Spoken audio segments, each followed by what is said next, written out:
Recording in progress. Bismillahirrahmanirrahim. Assalamualaikum warahmatullahi wabarakatuh. Alhamdulillahirrabbilalamin. Assalatu wassalamu ala asyrafil anbiya'i wal mursalin Sayyidina Maulana Muhammadin wa ala alihi wa sahbihi ajma'in. Amma ba'du. Pertama-tama marilah kita panjatkan puji dan syukur kehadirat Allah Subhanahu wa taala yang telah memberikan kita kesehatan, keafiatan sehingga kita dapat melaksanakan perkuliahan pada hari ini. Kemudian yang kedua, salawat serta salam kita haturkan kepada junjungan Nabi besar Muhammad SAW. Semoga kita mendapatkan syafaat Rasulullah SAW pada hari kiamat kelak. Amin ya rabbal alamin. Baik, ini pertemuan kita yang keempat dalam perkuliahan kali ini. Kita akan membahas mengenai kode etik profesi yang pertama, yaitu profesi advokat.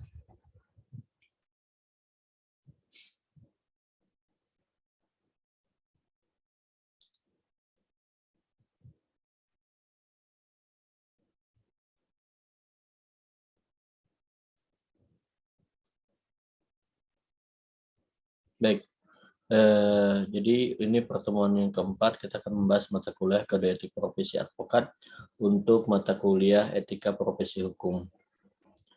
Kalau kita melihat secara definisi,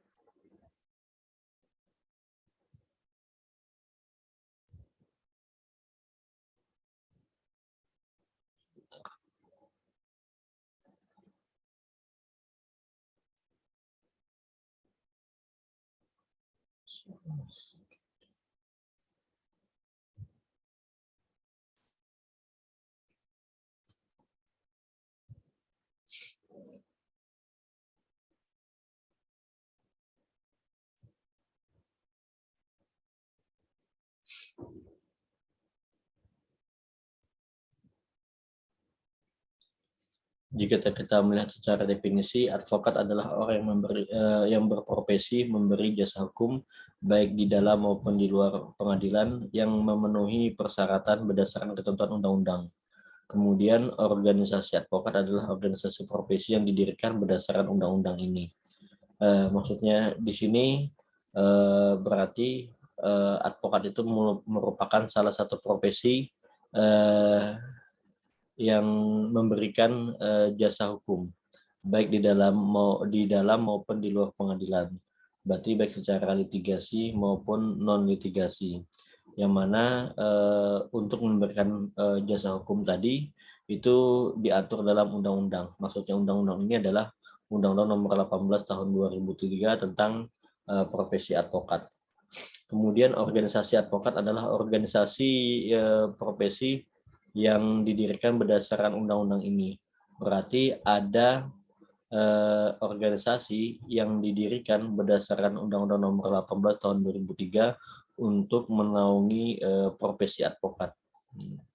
Walaupun untuk saat ini organisasi di bidang atau di profesi advokat ini sangat banyak sekali.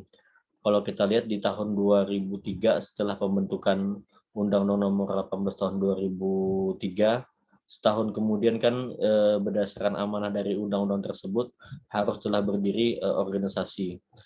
Maka ada 7 organisasi di bawah yang melebur menjadi satu dan mendirikan atau mensepakati berdirinya satu organisasi, yaitu PERADI, Perhimpunan Advokat Indonesia. Di dalam PERADI itu ada 7 organisasi, salah satunya adalah APSI, Asosiasi Pengacara Syariah Indonesia. Nah, itu terjadi dari tahun 2004, kemudian kalau tidak salah tahun 2005 atau 2006 muncul organisasi baru, yaitu KAI, Kongres Advokat Indonesia. Ini juga menjadi salah satu bagian dari organisasi advokat setelah diundang-undangkannya Undang-Undang Advokat, yaitu Undang-Undang Nomor 18 Tahun 2003. Walaupun dalam proses perjalanannya untuk pengangkatan sumpah di pengadilan tinggi di seluruh wilayah Indonesia hanya organisasi PERADI saja yang dilayani oleh pengadilan tinggi, sedangkan KAI seingat saya itu tidak ada.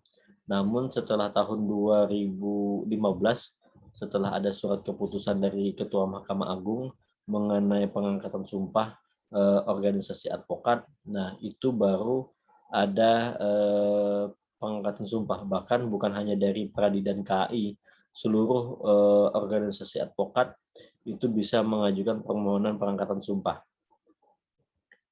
Kita lanjut dulu. Undang-Undang Republik Indonesia Nomor 18 Tahun 2003 tentang advokat. Jadi ini adalah undang-undang khusus untuk berbicara mengenai profesi advokat. Dan ini satu-satunya. Walaupun kalau kita berbicara masalah pengacara atau penasihat hukum atau apa bahasa lainnya itu, penasihat hukum, kuasa hukum segala macam, itu ada misalnya di KUHP, di KUHAP Kitab Undang-Undang Hukum Acara Pidana itu disebutkan segala macam. Cuma di situ tidak menyebutkan secara spesifik apa itu kuasa hukum, kemudian bagaimana untuk menjadi kuasa hukum atau menjadi pengacara. Nah, di Undang-Undang Nomor 18 Tahun 2003 inilah diatur khusus mengenai profesi advokat. Kita coba lihat di pasal 5, itu advokat berstatus sebagai penegak hukum, bebas, mandiri, dan dijamin oleh hukum dan peraturan perundang-undangan. Jadi menurut pasal 5, advokat itu berstatus sebagai penegak hukum. Berarti statusnya itu setara dengan polisi, jaksa, dan hakim. Yang mana mereka pun statusnya penegak hukum. Namun ada perbedaan di sini, yaitu bebas dan mandiri. Nah, yang kalau bebas itu mungkin hampir semua sama saja, penegak hukum mereka bebas dari intervensi apapun, cuma yang sifatnya mandiri. Mandiri di sini kalau dimaknai itu adalah profesi yang mereka itu tidak dibayar oleh negara. Mereka itu menjalankan profesinya berdasarkan pembayaran atau pemberian dari klien. Jadi berdasarkan kesepakatan antara klien dengan advokat tadi ketika dia menjalankan profesi advokatnya untuk mendampingi kliennya. Nah, kalau untuk polisi, jaksa, dan hakim kan mereka berstatus sebagai pegawai negeri sipil atau ASN, yang mana mereka itu untuk penghasilan itu ada gaji per bulan dari negara. Nah, sedangkan advokat karena dia sifatnya mandiri, sehingga untuk penghasilan itu atau gaji itu ya dari klien. Bisa saja mungkin advokat itu misalnya dia mendapat kontrak dari perusahaan untuk menjadi legal konsultan di perusahaan tersebut. Nah, bisa jadi dia dapat gaji bulanan di sana, atau misalnya dia menjadi pengacara pribadi dari salah satu orang yang memerlukan jasanya dia dan digaji bulanan. Nah, itu bisa seperti itu. Tapi bukan dari negara gajinya itu, tapi dari klien atau pihak-pihak yang membutuhkan jasa hukumnya dia. Kemudian wilayah kerja advokat itu meliputi seluruh wilayah negara Republik Indonesia. Nah, sebelum lahirnya Undang-Undang Nomor 18 Tahun 2003 ini, advokat itu dia terpetakan. Jadi ada advokat itu yang dia bekerja hanya untuk wilayah pengadilan agama. Ada advokat itu yang bekerja untuk wilayah pengadilan negeri. Ada advokat itu yang bekerja untuk wilayah pengadilan tata usaha negara. Jadi tidak sebebas sekarang, bahkan wilayah-wilayahnya pun itu berbeda dengan notaris ya. Kalau kita lihat di pasal 5 ayat 2 ini, wilayah kerja advokat itu meliputi seluruh wilayah negara Republik Indonesia. Nah, itu berbeda dengan notaris, yang mana notaris itu dia wilayahnya itu berdasarkan tempat kantornya dia. Misalnya dia berdomisili kantornya di Samarinda, maka skup wilayahnya hanya wilayah Samarinda saja. Tidak boleh dia membuat akte tanah segala macam itu di luar wilayah Kota Samarinda. Nah, berbeda dengan advokat yang wilayah kerjanya itu seluruh Republik Indonesia. Misalnya ada klien dari Papua yang membutuhkan jasa advokat dari wilayah Kalimantan Timur atau Samarinda. Boleh dia menggunakan jasa dari Samarinda kemudian diboyong ke Papua sana. Cuma memang hal seperti itu jarang terjadi karena mengingat biaya yang begitu besar, biaya transport yang tidak yang. pengalaman saya untuk wilayah-wilayah di luar kota Samarinda, misalnya kayak Bontang, Sengatta, atau Balikpapan. Nah itu saya akan selain biaya biaya jasa saya sebagai seorang advokat, saya juga akan membebankan kepada klien saya itu biaya akomodasi.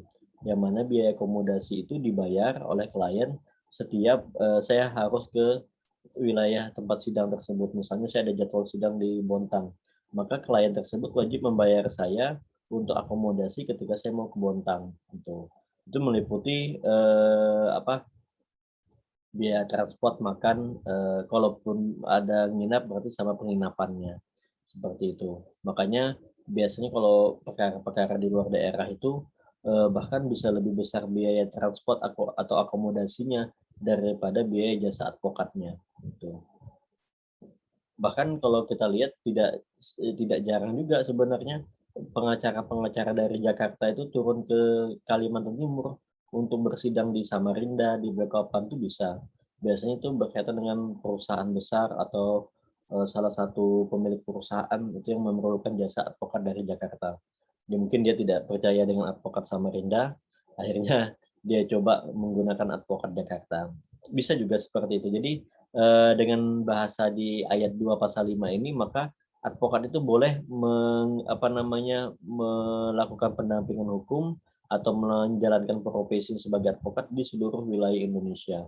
Nah, kembali tadi, jadi dulu sebelum ada Undang-Undang Nomor 18 Tahun 2003, advokat itu dia terpetakan, dia ada kartunya, ada warna kuning, merah, sama hijau kalau tidak salah, yang mana 3 kartu itu masing-masing ada tempat wilayah kerja pengadilannya.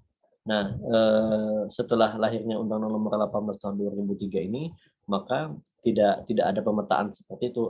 Semua advokat itu memiliki hak yang sama, baik itu dia syariah maupun non syariah. Kalau dulu advokat-advokat yang alumni sarjana syariah itu, mereka hanya bisa beracara di pengadilan agama saja. Mereka tidak bisa beracara di pengadilan negeri atau pengadilan tata usaha negara. Kalau sekarang sama semuanya, tidak ada pembedaan antara advokat yang alumni syariah maupun yang non syariah. Kemudian di bab 4 hak dan kewajiban advokat. Jadi ini saya mengambil pasal-pasal tertentu saja dalam Undang-Undang Nomor 18 Tahun 2003. Jadi tidak semua pasal saya jabarkan. Nah, yang menurut saya penting saja saya masukkan di dalam materi saya ini. Kemudian di pasal 14-nya, advokat bebas mengeluarkan pendapat atau pernyataan dalam membela perkara yang menjadi tanggung jawabnya di dalam sidang pengadilan dengan tetap berpegang pada kode etik profesi dan peraturan perundang-undangan. Nah, dalam hal ini berarti seorang advokat itu dia memiliki kebebasan dalam menyampaikan pendapat yang berkaitan dengan perkara kliennya, sehingga apapun yang dia sampaikan dalam sidang itu pada substansinya adalah demi kepentingan klien. Nah, walaupun memang tidak sebebas-bebasnya juga karena harus bertanggung jawab dalam menyampaikan pendapat. Kemudian yang kedua, tetap harus berpegang kepada kode etik profesi dan peraturan perundang-undangan. Jadi tidak boleh mencemooh, tidak boleh menghina segala macam. Ketika dia menyampaikan pendapat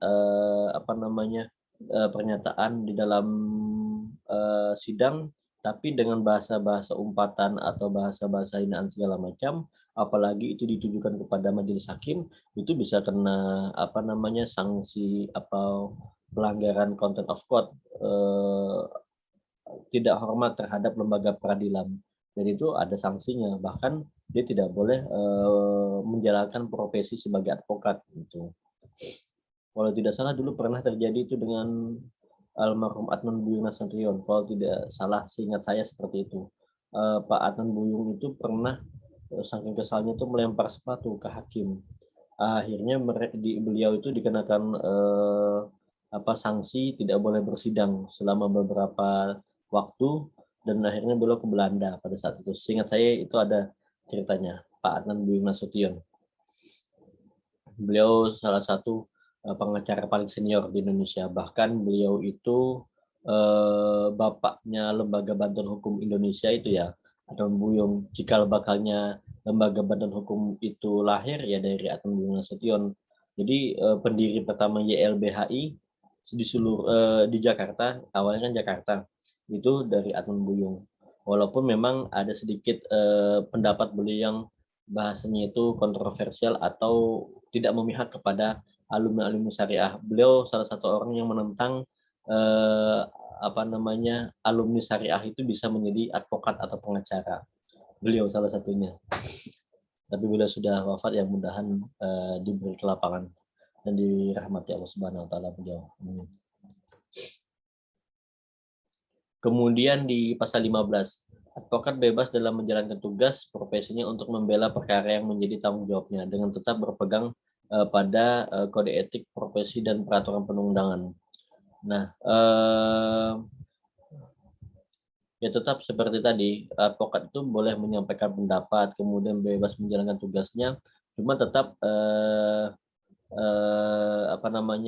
terikat dengan kode etik profesi dan peraturan perundang-undangan. Yang maksudnya dibebas di sini selama itu tidak melanggar kode etik dan selama itu tidak melanggar peraturan perundang-undangan, maka ya sah-sah saja seorang advokat itu menjalankan tugas dan profesinya. Dan memang tugasnya advokat itu membela perkara yang menjadi tanggung jawabnya, terutama perkara yang dia tangani perkara klien yang dia tangani. Itu wajib diselesaikan.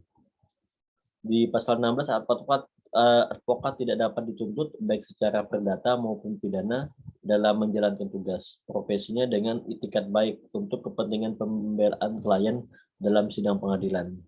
Jadi ini menjadi salah satu hak imunitas.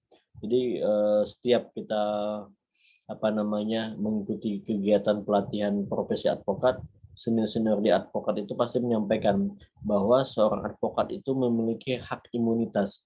Maksudnya hak imunitas itu dia tidak dapat dituntut secara perdata maupun pidana ketika dia menjalankan tugas, dengan catatan dia memiliki itikat baik untuk kepentingan pembelaan klien di dalam persidangan. Maksudnya seperti apa? Bahwa seorang advokat itu boleh tidak boleh dituntut oleh pihak manapun baik secara perdata maupun pidana ketika dia menjalankan tugasnya sebagai advokat untuk membela kliennya. Nah, dengan catatan ada itikat baik di situ. Berarti ketika seorang advokat itu menjalankan tugas profesinya di dalam persidangan ada itikat tidak baik, maka dia bisa dituntut secara perdata maupun pidana. Dan itu pun telah terjadi beberapa kali di Indonesia, advokat-advokat yang ditangkap atau ditersangkakan oleh pihak penegak hukum. Dalam hal ini adalah kepolisian atau KPK atau kejaksaan, yang mana ada indikasi dalam menjalankan profesinya dia tidak memiliki itikat baik. Contoh misalnya kemarin seperti Fredrik Yunadi, kuasa hukum atau pengacara dari Setia Novanto. Dia kan menjalankan tugasnya untuk mendampingi Setia Novanto dalam kasus iktp. Namun si Fredrik tadi ada indikasi menghalang-halangi proses hukum, yaitu proses penyidikan terhadap kliennya yaitu Setia Novanto, dengan membuat skema cerita-cerita bohong lah menurut pihak KPK maupun pihak kejaksaan, sehingga Fredrik Yunadi tadi ditetapkan sebagai tersangka dengan alasan atau dengan pasal yaitu menghalang-halangi proses hukum. Nah, ini menjadi salah satu contoh bahwa ketika seorang advokat itu menjalankan profesinya dengan niatan tidak ada itikat baik, maka tetap dia bisa dikenakan tuntutan secara pidana maupun perdata. Bahkan baru-baru ini sekitar 3-4 hari yang lalu, Sudarmono kalau tidak salah itu perkara di PN Surabaya, dia seorang advokat yang dilaporkan oleh notaris karena pencemaran nama baik kalau tidak salah. Cuma saya bingung, kemarin saya baca isi putusannya itu kok pemalsuan, makanya saya belum mendalami. Cuma intinya Sudarmono ini dieksekusi oleh jaksa karena hakim atau majelis hakim di tingkat kasasi memutuskan bahwa memang terbukti dia melakukan tindak pidana. Padahal dia dalam proses awal itu mendampingi kliennya, melaporkan notaris bahwa ada seorang notaris yang melakukan pelanggaran kode etik. Akhirnya dilaporkan ke MKD, namun dalam prosesnya ternyata tidak terbukti pelanggaran kode etik itu. Akhirnya si pengacara tadi dilaporkan balik ke pihak kepolisian dengan dalih pencemaran nama baik atau fitnah. Nah, itu yang dikenakan. Kemudian pasal 17, dalam menjalankan profesinya, advokat berhak memperoleh informasi, data, dan dokumen lainnya, baik dari instansi pemerintahan maupun pihak lain yang berkaitan dengan kepentingan tersebut yang diperlukan untuk membela kepentingan kliennya sesuai dengan peraturan perundang-undangan. Jadi seorang advokat pun boleh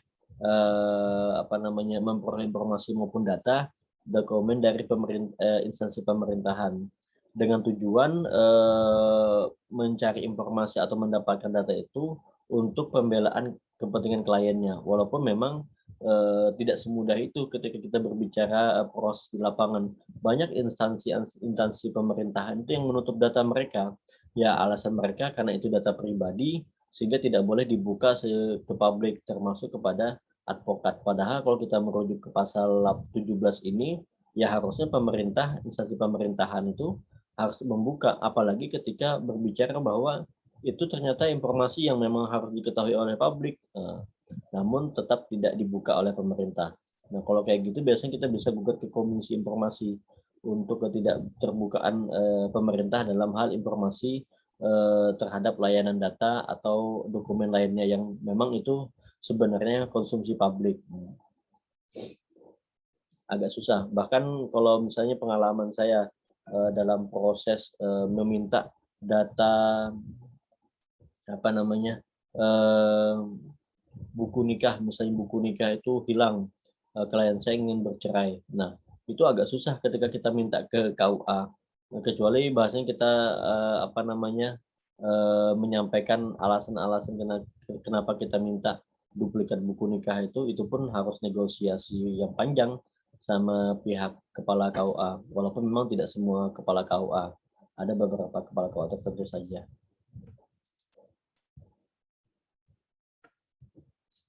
Kemudian di pasal 22 ayat 1 dan 2, advokat wajib memberikan bantuan hukum secara cuma-cuma kepada pencari keadilan yang tidak mampu. Nah, artinya kita lanjut ke ayat 2-nya, ketentuan mengenai persyaratan dan tata cara pemberian bantuan hukum secara cuma-cuma sebagaimana di pada ayat 1 diatur lebih lanjut dengan peraturan pemerintah. Artinya bahwa ada kewajiban yang diemban oleh seorang advokat atau pengacara untuk memberikan bantuan hukum secara cuma-cuma kepada pencari keadilan, yaitu kepada masyarakat, khususnya masyarakat tidak mampu. Maksudnya bantuan cuma-cuma di sini berarti ketika seorang advokat menjalankan profesinya sebagai advokat atau pengacara, dia tidak dibayar oleh kliennya. Cuma harus digarisbawahi bahwa yang didampingi secara cuma-cuma hanya kepada masyarakat yang tidak mampu tadi. Nah, cara membuktikan bahwa dia mampu tidak mampu, hal yang paling mudah untuk saat ini adalah meminta surat keterangan tidak mampu dari kelurahan gitu. Karena kalau kita lihat ukuran mampu tidak mampu masyarakat kita pada saat ini itu agak susah. Ketika kita sampaikan bahwa si A ini tidak mampu, tapi kalau kita lihat misalnya, walaupun dia rumah misalnya nyewa, cuma dia punya handphone, kemudian dia punya motor, bahkan dia punya mobil. Banyak kan kita lihat bahwa orang yang masih ngontrak tapi dia punya mobil, punya motor. Nah, itu apakah bisa dikatakan mampu atau tidak mampu? Nah, kalau kita melihat dari tempat tinggal, dia tidak memiliki tempat tinggal, tapi dia memiliki kendaraan segala macam. Makanya paling mudah untuk mengukur mampu tidak mampu itu ya kita minta surat keterangan tidak mampu dari kelurahan. Paling tidak itulah. Itu menjadi salah satu ukuran bahwa dia masyarakat tidak mampu. Ketika dia membawa surat keterangan tidak mampu ke pengacara dalam proses pendampingan hukum, maka seorang advokat itu wajib memberikan bantuan hukum secara cuma-cuma tanpa dipungut. Itu diatur juga dalam Undang-Undang Nomor 16 Tahun 2011 tentang bantuan hukum. Nah, kemudian selain itu ada juga proses pembantuan hukum secara cuma-cuma ini ketika dalam proses persidangan, misalnya dalam perkara pidana. Ada tersangka yang ancaman hukumannya itu di atas 5 tahun. Nah, ancaman hukuman yang di atas 5 tahun itu memang harus mendapatkan pendampingan hukum dari pengacara. Nah, biasanya hakim itu memberikan atau memerintahkan kepada advokat untuk mendampingi si tersangka tadi atau terdakwa tadi. Nah, itu juga menjadi salah satu ini apa namanya cara memberikan bantuan hukum secara cuma-cuma, penunjukan langsung dari hakim.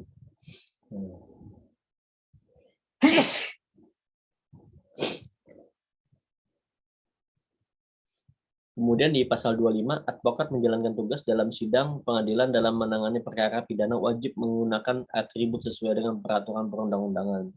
Maksudnya di sini, khusus perkara pidana, advokat itu wajib menggunakan toga. Toganya itu baju hitam dengan dasi putih itu. Bahkan toga hitam, toga advokat itu tidak sembarangan. Apa namanya bentuknya itu, dia diatur dalam peraturan Menteri Kehakiman. Jadi saya lupa nomor berapa itu aturan Menteri Kehakimannya, yang mana lipatan-lipatan dasi advokat, kemudian kancing toga advokat itu semua diatur, jadi tidak sembarangan. Bahkan itu menjadi salah satu soal yang sering keluar dalam ujian profesi advokat atau UPA. Di UPA itu pasti setiap ujian pasti keluar itu peraturan nomor berapa yang mengatur tentang apa namanya kelengkapan toga advokat itu diatur itu. Jadi untuk perkara pidana itu wajib menggunakan toga. Kalau perdata tidak, baik itu perdata agama maupun perdata umum atau P2N itu advokat biasanya, kalau saya itu biasanya kadang menggunakan batik atau kadang menggunakan baju hem dan dasi. Tapi kalau di pengadilan agama ada beberapa hakim itu yang tidak senang kalau advokat itu menggunakan batik, dia lebih senang menggunakan dasi karena itu membedakan antara advokat dengan klien. Nah, itu alasannya kenapa kadang hakim pengadilan agama itu menegur advokat-advokat yang tidak menggunakan dasi. Karena kalau tidak berdasi itu bingung mana klien, mana advokat. Tapi kalau di perkara pidana itu wajib. Dan di perkara judicial review atau gugatan ke Mahkamah Konstitusi, ke MK. Ke MK itu juga wajib menggunakan toga untuk advokat.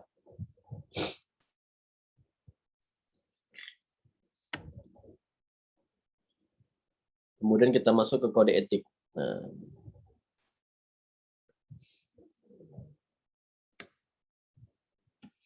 kode etik ini dalam perkembangannya di Indonesia dikenal beberapa kode etik antara lain. Nah, ini kan kenapa saya sebut tadi itu apa namanya ada beberapa organisasi advokat. Memang sebenarnya sebelum lahirnya Undang-Undang Nomor 18 Tahun 2003, organisasi advokat itu sudah banyak gitu. Di sini misalnya kode etik advokat Ikatan Advokat Indonesia atau IKADIN yang disahkan Munas Advokat Indonesia 1 tanggal 10 November 1985. Kemudian ada kode etik bersama IKADIN Asosiasi Advokat Indonesia atau AAI dan Ikatan Penasihat Hukum Indonesia IPHI ditetapkan di Jakarta pada tanggal 8 April 1996. Kemudian ada kode etik advokat Indonesia. Selanjutnya disebut dengan KEAI, dibuat bersama IKADIN, AAI, HIPI, kemudian Himpunan Advokat dan Pengacara Indonesia, HAPI, kemudian ada SPI, kemudian AKI, kemudian HKMPM. Nah, itu tahun 2002. Berarti ini sebelum lahirnya Undang-Undang Advokat. Gitu. Jadi sebelum lahirnya Undang-Undang Advokat itu tahun 2003, itu sudah banyak sebenarnya organisasi advokat dan bahkan mereka sudah membentuk kode etik mereka masing-masing. Cuma pada saat itu mereka belum ada landasan hukum yang kuat untuk apa namanya menaungi profesi advokat. Karena sebelum Undang-Undang Nomor 18 Tahun 2003 itu masih apa namanya mengambil dari pasal-pasal yang ada dalam undang-undang, baik itu undang-undang apa namanya kehakiman, kemudian undang-undang KUHP, Kitab Undang-Undang Hukum Acara Pidana segala macam. Hanya dari situ saja mereka mengambilnya.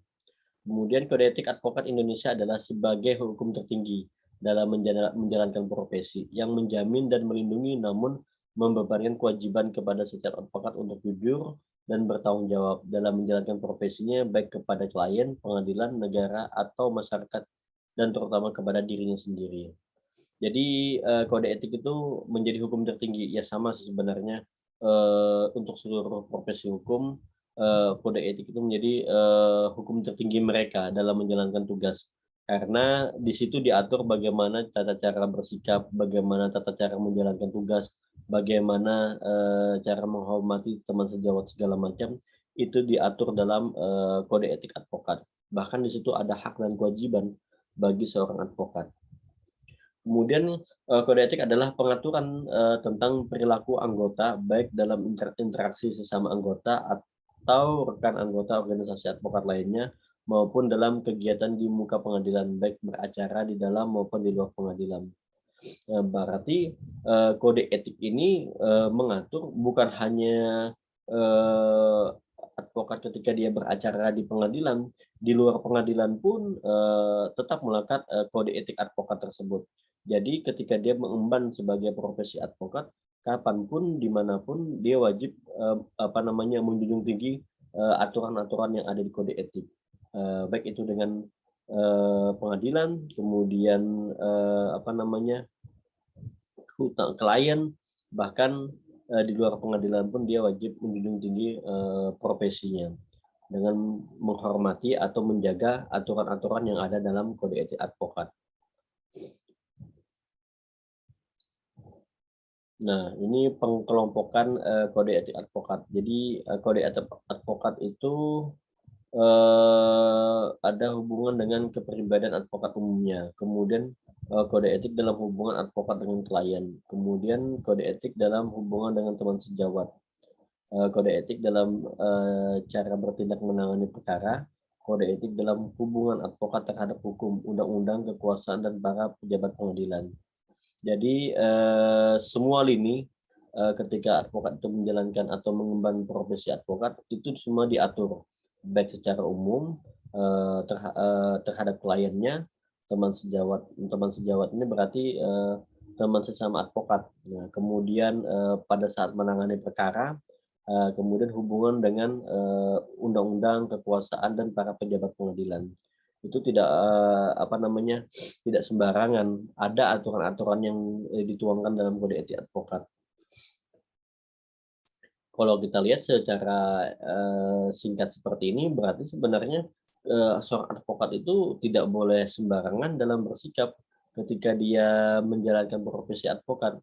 Bahkan kalau seandainya advokat itu taat dengan kode etik yang diatur dalam organisasinya, tidak ada tuh perspektif masyarakat tentang advokat itu tukang suap, kemudian advokat itu suka bohongi klien segala macam, itu tidak ada. Kenapa? Karena dalam kode etik advokat itu diatur semua aturan-aturan mengenai cara bersikap gitu. Ini kita coba lewatkan saja.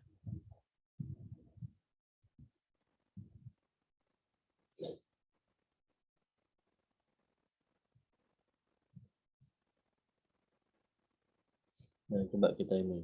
Nah, ini. Kepribadian advokat. Advokat dapat menolak atau memberi nasihat dan bantuan hukum kepada setiap orang yang memerlukan jasa atau bantuan hukum dengan pertimbangan oleh karena tidak sesuai dengan keahliannya dan bertentangan dengan hati nurani. Jadi seorang advokat itu boleh menolak perkara yang datang ke dia. Nah, cuma kita lanjutkan dulu ya. Kemudian tetapi tidak dapat menolak dengan alasan karena perbedaan sara, kemudian jenis kelamin, keyakinan politik, dan kedudukan sosial. Nah, seorang advokat itu boleh menolak perkara yang datang ke dia dengan catatan perkara itu bukan keahliannya atau bertentangan dengan hati nuraninya. Kalau tidak tidak sesuai dengan keahlian itu contohnya seperti ini. Misalnya seperti saya ini adalah advokat yang mana alumni syariah, yang mana saya lebih banyak mempelajari pada saat perkuliahan itu hukum keluarga. Berarti saya ini spesialisnya itu di pengadilan agama. Perkara-perkara saya itu seperti waris, harta bersama, kemudian perceraian, hak asuh anak, kemudian pengesahan nikah segala macam. Nah, kemudian ketika saya datang ke saya, misalnya dia mengadu tentang pencurian, apakah saya boleh menangani perkara pencurian yang notabene itu adalah pidana? Boleh-boleh saja. Kenapa? Karena saya memang mempelajari mata kuliah itu juga, hukum pidana dan hukum acara pidana ketika saya kuliah di syariah. Namun ketika misalnya ada yang datang ke saya misalnya minta tolong tentang eh, proses pengadilan pajak misalnya, atau proses hukum tindak pidana korupsi. Nah, itu saya tidak pernah mempelajari dalam proses perkuliahan. Akhirnya saya boleh menolak itu karena bukan keahlian saya di bidang itu. Kalau misalnya pidana umum ya boleh-boleh saja. Kenapa? Karena memang kita mempelajari di syariah pun kan mempelajari hukum pidana dan hukum acara pidana. Tapi hukum pidana dan hukum acara pidana itu secara umum, tidak pidana khusus. Contohnya seperti narkoba, kemudian tipikor, pajak segala macam. Nah itu eh, proses-proses hukum yang sifatnya khusus dan perlu keahlian tertentu. Nah, saya boleh menolak dengan alasan saya bukan ahli di bidang itu. Kemudian yang kedua, bertentangan dengan hati nurani. Kita boleh menolak, seorang advokat itu boleh menolak perkara yang datang ke dia ketika itu bertentangan dengan hati nuraninya dia. Misalnya ada perkara pidana tentang asusila. Nah, dari awal saya sudah bertentangan mengenai asusila ini. Saya tidak apa namanya tidak sepakat lah atau tidak suka ketika mendampingi perkara-perkara yang sifatnya asusila karena itu bertentangan dengan hati nurani saya. Nah, itu boleh. Tipikor misalnya, karena kita menganggap bahwa orang yang korupsi itu misalnya sudah mencederai kepercayaan masyarakat, apalagi dia sebagai pejabat publik yang harusnya menjaga amanah masyarakat, tapi tiba-tiba dia korupsi. Nah, itu kan menurut kita itu kesalahan yang fatal, sehingga hati nurani kita menolak untuk membela dia. Boleh-boleh saja seperti itu. Cuma yang tidak dibolehkan itu ketika perbedaan sara, misalnya dia itu misalnya suku Bugis, kita Banjar. Nah, kita tidak boleh menolak dia karena dia berbeda suku dengan kita. Atau misalnya berbeda agama. Kita Muslim, dia non-Muslim. Kita tidak boleh. Jadi untuk yang hal-hal seperti itu tidak diperbolehkan. Jenis kelamin, kita hanya menerima perkara laki-laki, tidak menerima perkara perempuan. Itu juga tidak boleh. Keyakinan politik, misalnya dia partainya partai A, kita partai B misalnya. Nah, itu tidak boleh juga. Kedudukan sosial, misalnya dia miskin, nah, itu tidak boleh ya. Kemudian advokat harus senantiasa menjunjung tinggi profesi advokat sebagai profesi terhormat atau officio nobel. Nah, jadi advokat itu satu-satunya profesi hukum yang mendapatkan gelar officio nobel, yaitu profesi terhormat. Kenapa terhormat? Karena dia melakukan pembelaan terhadap masyarakat yang tidak masyarakat yang membutuhkan pendampingan hukum. Karena kalau kita lihat polisi, jaksa itu kan mewakili negara untuk menuntut orang yang melakukan tindak pidana, bagaimana caranya dituntut setinggi-tingginya atau seberat-beratnya. Nah, advokat ini adalah profesi yang membela masyarakat, kemudian bagaimana caranya kliennya itu bebas atau setidak-tidaknya hukumannya diringankan. Itu menjadi salah satu alasan kenapa advokat itu disebut dengan profesi terhormat atau officio nobel. Kemudian hubungan dengan klien. Advokat dalam perkara-perkara perdata harus mengutamakan penyelesaian dengan jalan damai. Dan ini juga diatur dalam Peraturan Mahkamah Agung nomor 1 tahun 2016 tentang mediasi. Jadi advokat itu harus mengedepankan perdamaian khususnya dalam perkara perdata. Itu harus mengedepankan perdamaian. Bagaimana caranya antara kliennya dan pihak lawan itu berdamai. Namun ketika advokat itu sudah mengusahakan, kemudian mediator pun sudah melakukan upaya mediasi, bahkan bukan hanya sekali, beberapa kali misalnya, tapi tetap juga tidak damai, ya sudah. Tapi harus ada usaha. dari pihak advokat untuk bagaimana caranya memberikan masukan, menasihati kliennya untuk berdamai. Gitu. Kemudian advokat tidak dibenarkan memberikan keterangan yang dapat menyesatkan klien mengenai perkara yang sedang diurusnya. Nah, maksudnya keterangan yang menyesatkan ini berarti si advokat itu menyampaikan bahwa eh, apa namanya dia menyampaikan bahwa perkara yang sedang ditangani ini kemungkinan besar bisa ditolak misalnya oleh apa namanya pasti ditolak atau bahasanya itu informasi-informasi yang menyesatkan terhadap kliennya. Nah, itu tidak dibenarkan. Misalnya dalam perkara perdata, seseorang itu apa namanya me, apa mendapatkan hak atau diberikan hak untuk membuktikan masing-masing pihak. Penggugat berhak untuk membuktikan apa yang dia dalilkan, tergugat pun memiliki hak untuk membuktikan apa yang dia dalilkan. Cuma advokat ini menyampaikan ke kliennya bahwa ibu sebagai tergugat tidak berhak untuk membuktikan atau tidak berhak untuk membawa bukti ke persidangan. Nah, itu kan hal-hal yang sifatnya menyesatkan. Itu tidak boleh dilakukan oleh advokat karena semua pihak atau semua orang tuh sama di depan hukum, baik itu penggugat maupun tergugat dalam perkara perdata. Sehingga apapun yang dia dalilkan itu wajib dia buktikan gitu. Jadi advokat tidak boleh menghalang-halangi atau menyampaikan bahwa pihak A atau pihak B, pihak penggugat maupun pihak tergugat itu tidak berhak untuk membuktikan. Kemudian advokat harus menolak mengurus perkara yang menurut keyakinan tidak ada dasar hukumnya. Eh, ada beberapa kasus kan kita harus seorang advokat harus bisa membedakan mana fakta hukum, mana asumsi. Ada fakta hukum dan itu yang sering terjadi ketika kita bertemu dengan klien, dia bercerita sebelum sepakat dengan kita, dia kan biasanya pasti menceritakan kronologisnya. Nah, kronologis itu kita harus bisa memisahkan atau memilah mana itu opini, mana itu perkiraan dia, mana itu fakta hukum. Nah, ketika ada perkara yang datang ke kita kemudian ternyata itu bukan fakta hukum, maka itu tidak bisa tidak ada dasar hukumnya, maka itu tidak bisa diajukan ke pengadilan. Gitu. Sehingga kita boleh menolak untuk menangani perkaranya.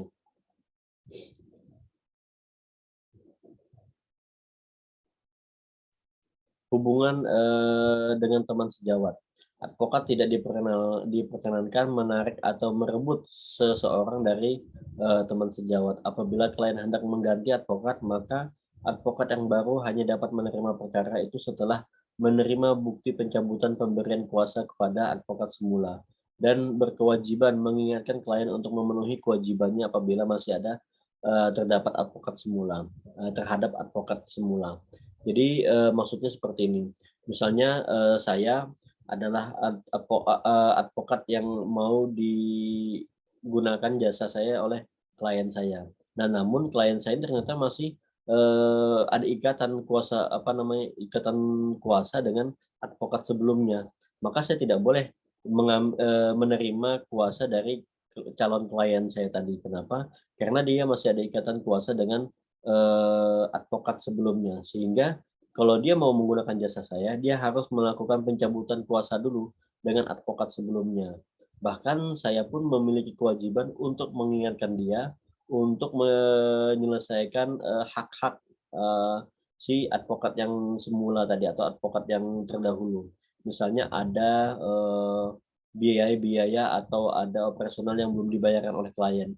Itu wajib diselesaikan dulu. Kemudian dicabut kuasanya, selesai semua, baru dia boleh menggunakan jasa saya. Dan saya baru boleh membuat ikatan surat kuasa antara saya dengan klien tadi.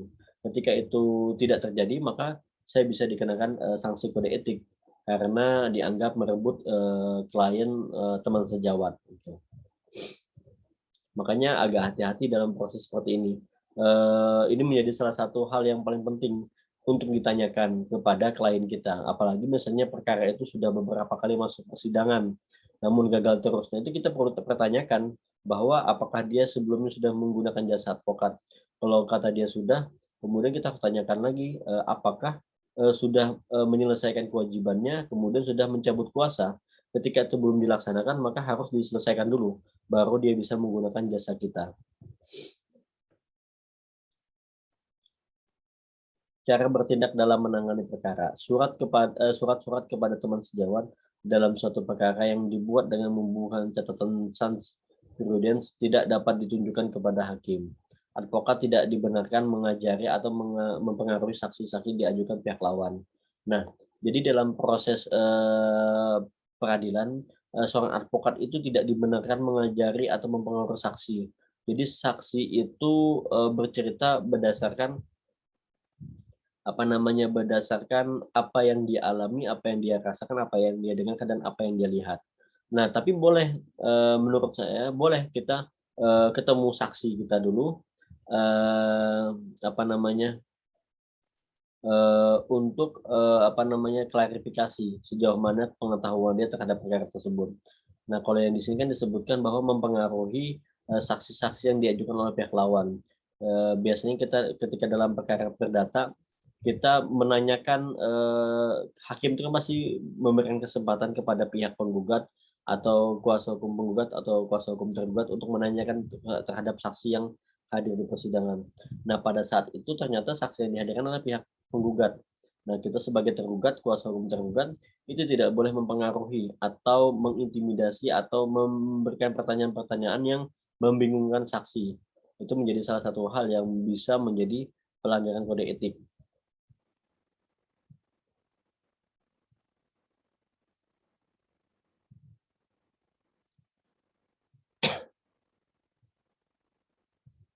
Ketentuan lain tentang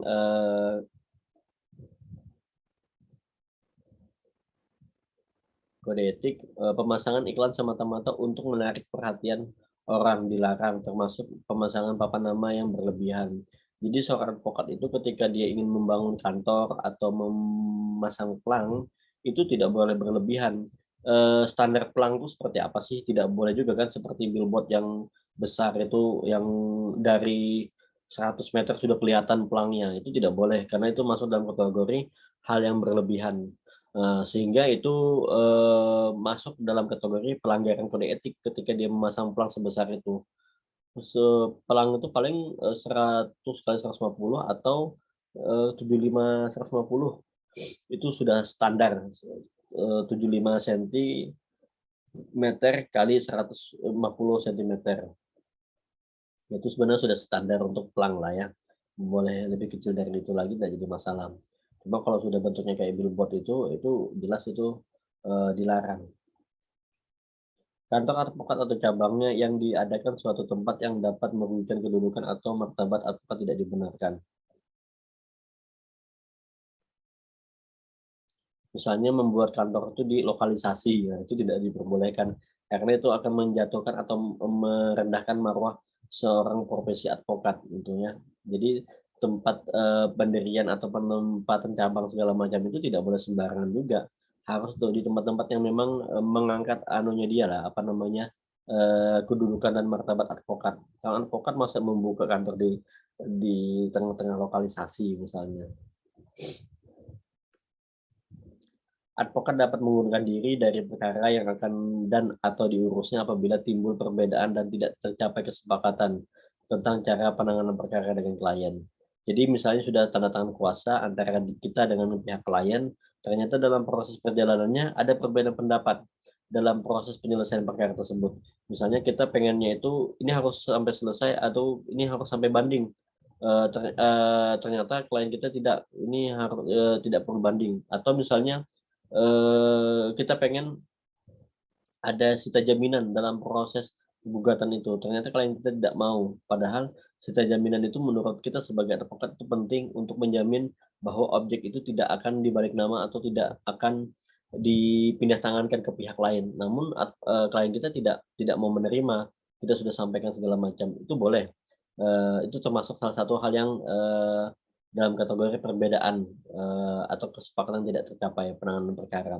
Atau misalnya, dia pengen masukkan, hal-hal yang sifatnya itu memalukan klien lain atau hal-hal yang sebenarnya itu asumsi, tapi tidak bisa dibuktikan. Menurut kita itu tidak bisa, kita sebagai advokat, apa yang kita dalilkan itu kan, dampaknya nanti harus kita bisa buktikan. Namun si klien ini pengen itu harus dimasukkan, mau itu bisa dibuktikan atau tidak itu urusan belakang. Nah, itu kan kalau kita masukkan nanti yang dilihat oleh hakim, oleh pihak lawan itu kita sebagai advokat.